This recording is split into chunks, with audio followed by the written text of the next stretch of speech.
আসছে গোপাল, যাচ্ছে গোপাল, ভাবছে গোপাল, হাসছে গোপাল, আসছে গোপাল, যাচ্ছে গোপাল, ভাবছে গোপাল, হাসছে গোপাল।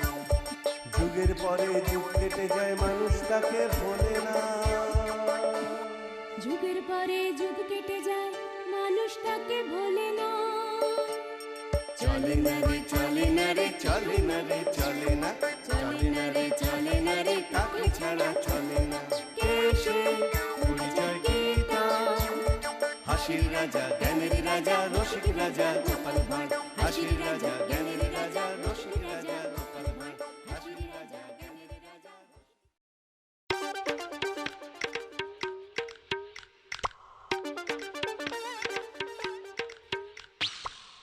এই যে বুড়ো, সকালবেলা দাওয়ায় বসে পা দোলালেই চলবে?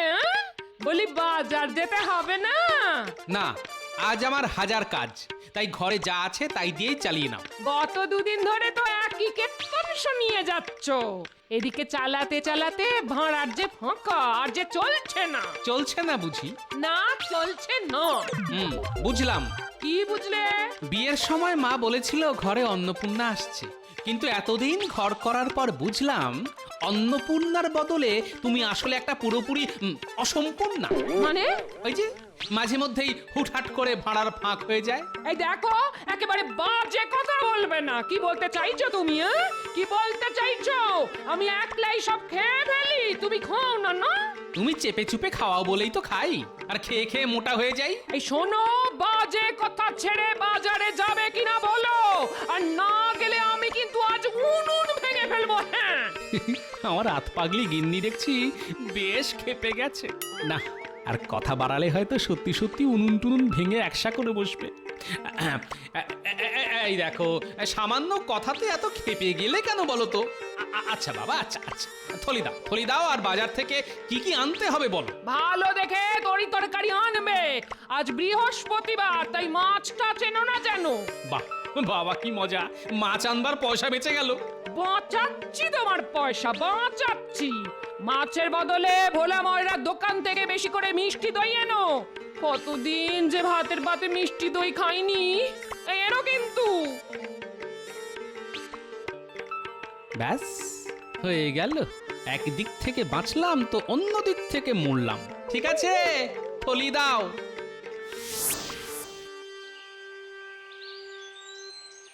এই যে ভোলা, ভালো দেখে আতসের মিষ্টি দই দাও দেখি। বাড়িতে কুটুম এসেছে বুঝি? হ্যাঁ, একরকম কুটুমই বলতে পারো। আমার গিন্নি আজ দই খেতে চেয়েছে। হ্যাঁ, গিন্নি আবার ওই কুটুম হলো কবে থেকে গো? বারে, কুটুম নয়, আমাদের সকলের জীবনে সব থেকে বড় কুটুম তো ওই শ্বশুরের মেয়ে। পান থেকে চুন খসলেই তো একেবারে রে রে করে ধেয়ে আসবে। হ্যাঁ, আর হর্ষ, আমার গিন্নি, হ্যাঁ আমার গিন্নি তো ওই তীর্থে যাবার বায়না ধরে বসে আছে। হ্যাঁ, আর না নিয়ে গেলে সে নাকি ঘর সংসার ছেড়ে বাপের বাড়ি চলে যাবে। তাই ওই মনটা একটু খারাপ। হ্যাঁ, কি করব ঠিক করে উঠতে পারছি না তো। এতে আর ঠিক না করার কি আছে? শোনো, প্রথম বয়সে জননী আর মধ্য বয়সে ঘরণী, এদের মন জোগাতে না পারলে কিন্তু কপালে অশেষ দুঃখ জোটে। আসলে দুজনেই তো রেধে বেড়ে খাওয়ায়। এই দেখো না, গিন্নি মুখ থেকে কথা খসালো কি না খসালো, আমি অমনি দৌড়ে দই কিনতে চলে এলাম। দেখো গোপাল, দই কেনা আর ওই তীর্থে যাওয়া কিন্তু এক কথা নয়। হ্যাঁ, কেন নয়? দই কিনতেও পয়সা লাগে আর তীর্থে যেতেও পয়সা লাগে। আরে ওই পয়সা কড়ি নিয়েই তো সমস্যা। কেন, আর তোমার কি পয়সা নেই? আছে তো, হ্যাঁ আছে। মা লক্ষ্মীর কৃপায় ঘরে যথেষ্টই আছে। তাহলে আমি তীর্থে গেলে ঘরে রাখা ওই পয়সা কড়ির কি হবে? কি হবে? হ্যাঁ, আমাদের না থাকার সুযোগে ওই চোর এসে যদি সর্বস্ব চুরি করে নিয়ে চলে যায়, তখন কি হবে? হ্যাঁ হ্যাঁ, সেটা একটা সমস্যা বটে। তাহলে এক কাজ করো, বিশ্বাসী কারো কাছে পয়সা করে গচ্ছিত রেখে দিয়ে যাও। কথাটা খুব একটা ওই মন্দ বলনি। হ্যাঁ ঠিক আছে, তাহলে একটু ভেবেই দেখি। হ্যাঁ হ্যাঁ, ভেবে দেখো, আর আমার দইটা চটপট দিয়ে দাও। আজ আবার তাড়াতাড়ি রাজসভায় যেতে হবে, বুঝলে? আর হ্যাঁ, আমার নাতনি আর নাতিদের জন্য 5টা বড় দেখে রসগোল্লা দিও তো। হ্যাঁ হ্যাঁ, হ্যাঁ দিচ্ছি দিচ্ছি দিচ্ছি।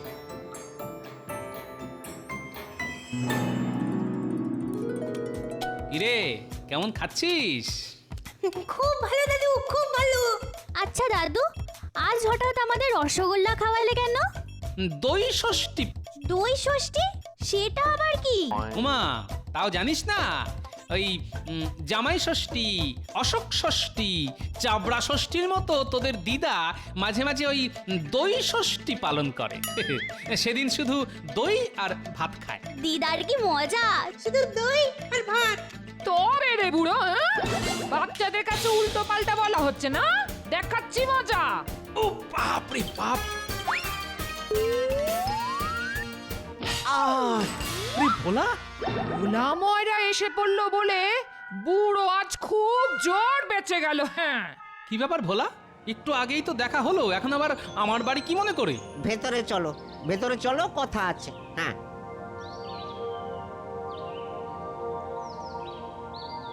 এই তোরা এখন বাড়ি যা, বুঝলি? ভোলা দাদু, তোমার রসগোল্লা খুব ভালো ছিল, কিন্তু আমাদের দাদু তো কিপটে, তাই একটার বেশি আনেনি। আরে ঠিক আছে ঠিক আছে, দোকানে আসিস, হ্যাঁ, আর একটা করে খাইয়ে দেবো, যা। কি মজা, কি মজা। এসো এসো এসো, ঘরে এসো।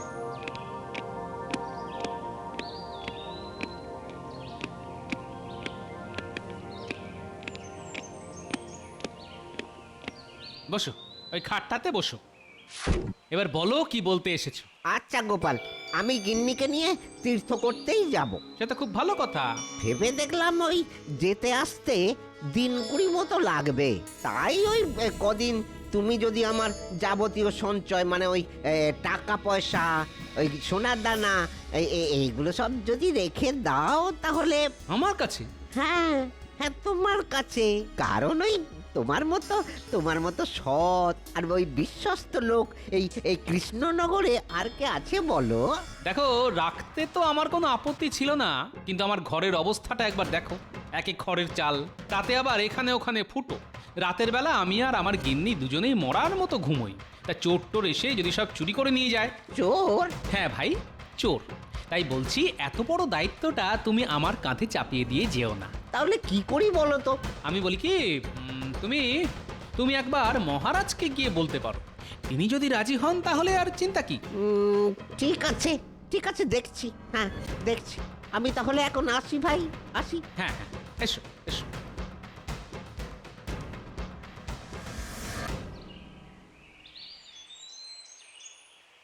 আরে ভোলা, রাজবাড়িতে কি ব্যাপার? কোনো মিষ্টির বরাত আছে বুঝি? না না, মানে সেসব নয়, সেসব নয়। ওই আসলে আমি তো ওই তীর্থে যাব। ও তীর্থ? কদিন ওই বাড়ি ফাঁকা থাকবে তো, তাই ওই আমার যাবতীয় সঞ্চয় ওই মহারাজের কাছে রেখে যাবার জন্য অনুরোধ করতে এসেছি। হ্যাঁ, ভোলা ময়রার সারা জীবনের সঞ্চয় তো অনেক। দেখো, অনুরোধ তুমি করতেই পারো, কিন্তু আমার মনে হয় মহারাজ এসব ঝামেলা নিতে রাজি হবেন না। তাহলে কি করা যায় বলুন তো? এদিকে তীর্থে যাবে বলে আমার গিন্নি তো একেবারে ক্ষেপে উঠেছে। তুমি যদি আমার কাছে রেখে যেতে চাও তাহলে আমার তাতে কোনো আপত্তি নেই। আপনি রাখবেন? কেন রাখবো না? আরে আমার পাকা বাড়ি, তার উপর শক্তপোক্ত দরজা জানলা, চুরি ডাকাতির কোনো ভয় নেই। তুমি স্বচ্ছন্দে রেখে যেতে পারো। যাক বাবা, ওই চিন্তা মুক্ত হলাম। হ্যাঁ, তোমাদের চিন্তা হরণ করে চিন্তা হরণ হওয়াই তো আমার ধর্ম। ভোলা, যাও এখন বাড়ি যাও, যবে মনে করবে আমার কাছে গচ্ছিত রেখে যাও। যাই যাই, ওই এক্ষুনি বাড়িতে গিয়ে গিন্নিকে বলি তীর্থ করতে যেতে আমার আর কোনো বাধা নেই। হ্যাঁ। ওরে বাবা, কার মুখ দেখে উঠেছিলাম রে আজ! ভোলা তার সারা জীবনের সঞ্চয় আমার কাছে গচ্ছিত রেখে তীর্থ করতে যাবে। হ্যাঁ, ভোলা কদিনের জন্য তীর্থ করতে যাবে অন্য কোনো দূর দেশে। হ্যাঁ, এরি মন্ত্রী এমন নিজের মনে হাসছে কেন? এটা হয় পাগলামি নয় শয়তানি। আরে ও মন্ত্রী মশাই, এমন করে হাসছেন কেন?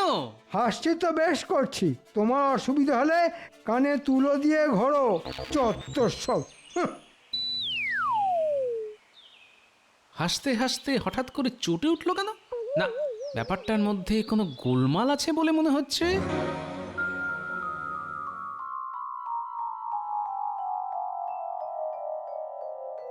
গিন্নি, আরে ও গিন্নি, কোথায় গেলে গো? কি বলবে বলো?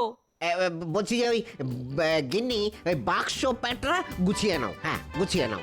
বাক্স প্যাটরা গোছাবো মানে? আহা, তীর্থে যাবো তো। হ্যাঁ, বলো বলো, কোথায় যাবে? পুরী না কাশী না? এর আগে কোনোদিন তো যাইনি, তাই পুরী চলো, একসঙ্গে সমুদ্র আর জগন্নাথ দর্শন। তাহলে তাই চলো। হ্যাঁ চলো, ভাবছি ওই পরশু দিনই আমরা যাত্রা শুরু করব। পরশু দিনই? এই তুমি না খুব ভালো, ময়দা মাখাই আছে, দাঁড়াও তোমার জন্য চট করে দুটো লুচি ভেজে নিয়ে আসি।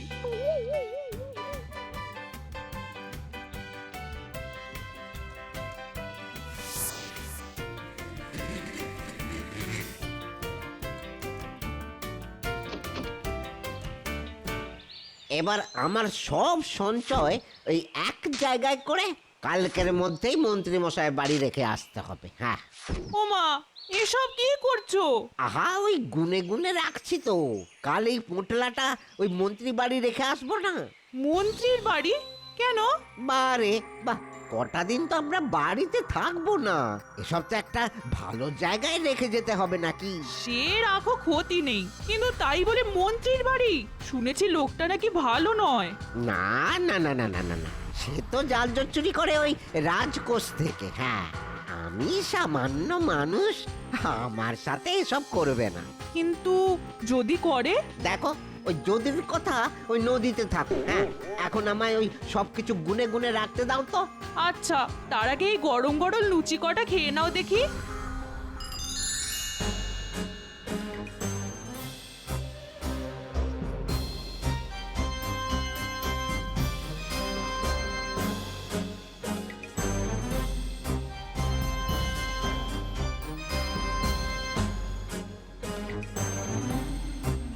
আরে এই সকালবেলা পোটলা হাতে ভোলা চললো কোথায়? ভোলা, ও ভোলা, বলি ও ভোলা, সকালবেলা পোটলা হাতে চললে কোথায়? তোমার ঘরের চাল এই ফুটো বলেই তো আমার সঞ্চয় রাখতে চাইলে না ভাই, তাই আর কি করব, মন্ত্রী মশাই বাড়িতেই রাখতে চলেছি। কেন, আমি তো তোমায় মহারাজের কাছে রেখে আসতে বলেছিলাম। যাচ্ছিলাম তো, কিন্তু রাজবাড়িতে ঢোকার মুখে ওই মন্ত্রী মশাইয়ের সাথে দেখা। তিনি বললেন যে মহারাজ এসব ঝামেলা নিতে রাজি হবেন না, তাই বাধ্য হয়ে। বুঝতে পেরেছি, এটা নিশ্চয়ই ওই মন্ত্রীর কোনো চাল। কাল তাই নিজের মনে অমন করে হাসছি। আমি বলি কি, মন্ত্রী মশাইয়ের কাছে না রেখে তুমি বরং আরেকবার মহারাজের কাছে যাও। না ভাই, ওই তাতেও হয়তো অনেক দেরি হয়ে যাবে, বুঝেছ? আসলে ওই কালই তো আমরা তীর্থযাত্রায় বেরোবো, আমার হাতে এখন অনেক কাজ, বুঝেছ? আমি আসি গোপাল, হ্যাঁ আমি আসি। জানি না মন্ত্রীর পাতা ফাঁদে ভোলা আবার পা দিয়ে বসলো কিনা। মন্ত্রী মশাই, ও মন্ত্রী মশাই। আরে ভোলা যে! এই যে হ্যাঁ মন্ত্রী মশাই, এনেছি, এই যে এই যে। ও হ্যাঁ হ্যাঁ, তোমার সারা জীবনের সঞ্চয়, দাও দাও। ওরে বাবা, এ তো বেশ ভারী। তা একটু ভারী তো হবেই। হ্যাঁ, টাকা পয়সার সাথে কিছু ওই গয়নাও আছে তো, একবার দেখে নেবেন। হ্যাঁ, একবার দেখে নেবেন। না না, দেখার কি আছে, তুমি যে অবস্থায় পুঁটলি দিয়ে গেলে তীর্থ থেকে ফিরে এসে সেই অবস্থাতেই ফেরত পাবে। ভেতরে কি আছে তা জেনে আমার কি দরকার ভাই। তাহলে আমি আসি। হ্যাঁ হ্যাঁ, এসো এসো, ভালো করে তীর্থ করে এসো। যাও যাও, দুর্গা দুর্গা দুর্গা দুর্গা। আহ, ভোলা বড় ভালো ছেলে, জানে না যে বাঘের মুখে মাংস রেখে গেল।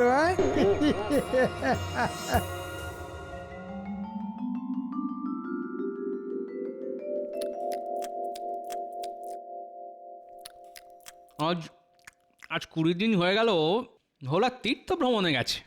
কবে ফিরবে কে জানে। গোপাল, গোপাল, এই ও গোপাল, গোপাল আমার সর্বনাশ হয়ে গেছে, গোপাল আমার সর্বনাশ হয়ে গেছে। কেন, কি হয়েছে? সকালে, আজ সকালে ওই তীর্থ থেকে ফিরে এসেই মন্ত্রী মশাই বাড়ি আমার পুটুলিটা আনতে গিয়েছিলাম, কিন্তু কি কিন্তু? কি সব আজে বাজে কথা বলছো ভোলা? তুমি তুমি আবার কবে আমার কাছে টাকা পয়সা রেখে গিয়েছিলে? হ্যাঁ, কি বলছেন? হ্যাঁ, কি বলছেন? কি পুরী যাবার আগের দিন আপনার কাছে রেখে গেলাম না? আপনি গাল ফুলিয়ে বললেন আমি যে অবস্থায় পুটুলি দিয়ে যাচ্ছি তীর্থ থেকে ফিরে এসে সেই অবস্থাতেই ফেরত পাবো। আমি এসব কথা বলতেই পারি না। হ্যাঁ, আরে আপনি বলেছিলেন তো। তাই নাকি?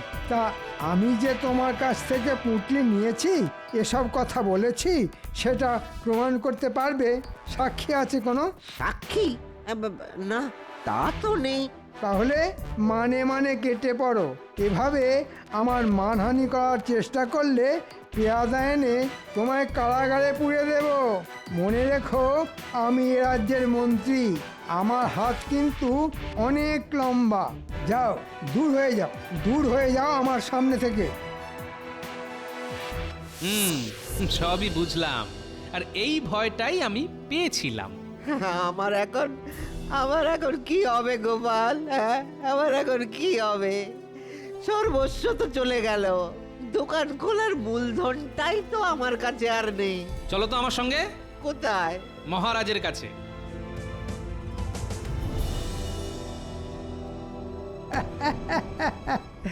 ব্যাটাকে এমন চাল দিয়েছি যে ব্যাটা এখন কপাল চাপড়ে মরবে আর ভেউ ভেউ করে কাঁদবে। ওরে, ও যে সব কিছু আমার কাছেই রেখে গেছে সেটা কোনো দিনও প্রমাণ করতে পারবে না।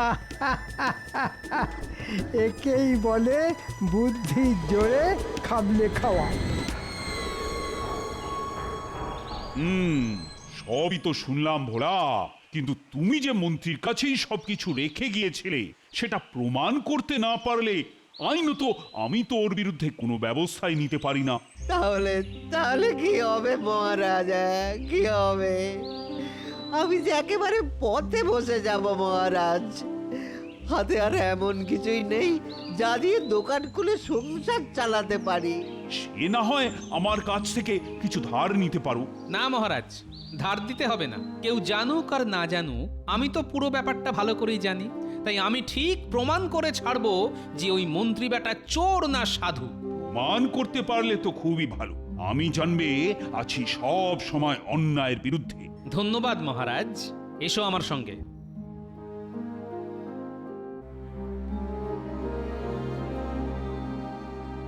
এতে এতে হবে বলছো? হবে না মানে? হতেই হবে। আসলে মন্ত্রী মশাইয়ের মাথাটা শয়তানিতে ভরা হলেও ঘটে ঘিলু বলতে কিছু নেই। আমাদের পাতা ফাঁদে ধরা ওকে পড়তেই হবে। যাও, এখন দোকানে গিয়ে বসো, আমি একটু পরে ওখানে আসছি। তারপর শুরু হবে আসল খেলা।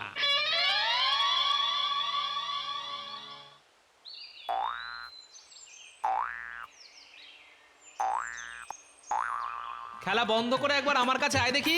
হ্যাঁ গোপাল দাদু, বলো। শোন, সেদিন একটা করে রসগোল্লা দিয়েছিলাম বলে আমায় কিপটে বলেছিলি, হ্যাঁ?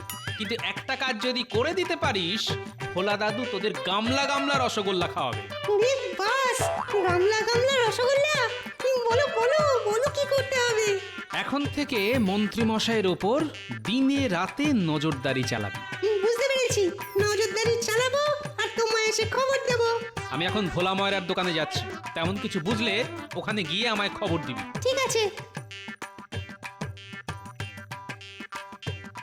এক ঝটকায় কত রোজগার। টাকা কড়িগুলো দিয়ে মনের সুখে খাবো দাবো আর গয়নাগুলো গিন্নিকে দেব। এতগুলো গয়না পেলে যা খুশি হবে না ও। যাই, একবার ভোলার দোকান থেকে ঘুরে আসি, দেখি সর্বশান্ত হয়ে ব্যাটা এখন কি করছে। দাদু দাদু, খবর আছে। গেছে। তাই নাকি? তাহলে তাড়াতাড়ি বলে ফেল। মন্ত্রী মশাই এখানে আসছে। খুব ভালো খবর এনেছিস। যা আবার গিয়ে ওর বাড়ির ওপর নজর রাখ।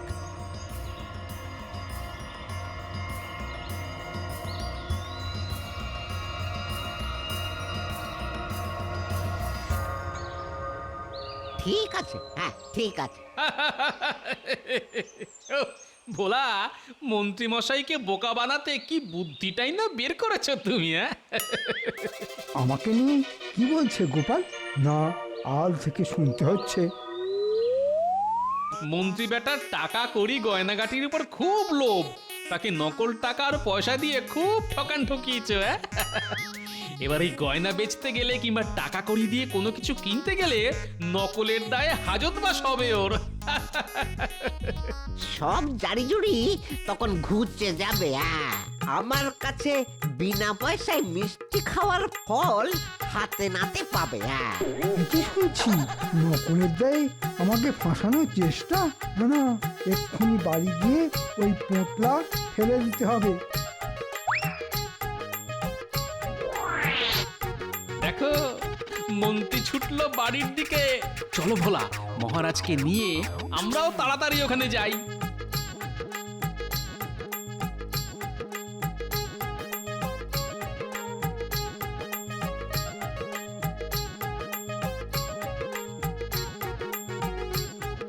এই ঝোপের মধ্যে গর্ত খুঁড়ে সব পুঁতে দিতে হবে। সেটা আর কি করে সম্ভব হবে মন্ত্রী মশাই? আপনি যে হাতে নাতে ধরা পড়ে গেছেন। মন্ত্রী, তুমি তুমি এত বড় ছেঁচড়! ওরে বাবা, ওরে বাবা! লক্ষ্মী, ওকে পালাতে দিও না, পাকড়াও করে সোজা নিয়ে যাও কারাগারে।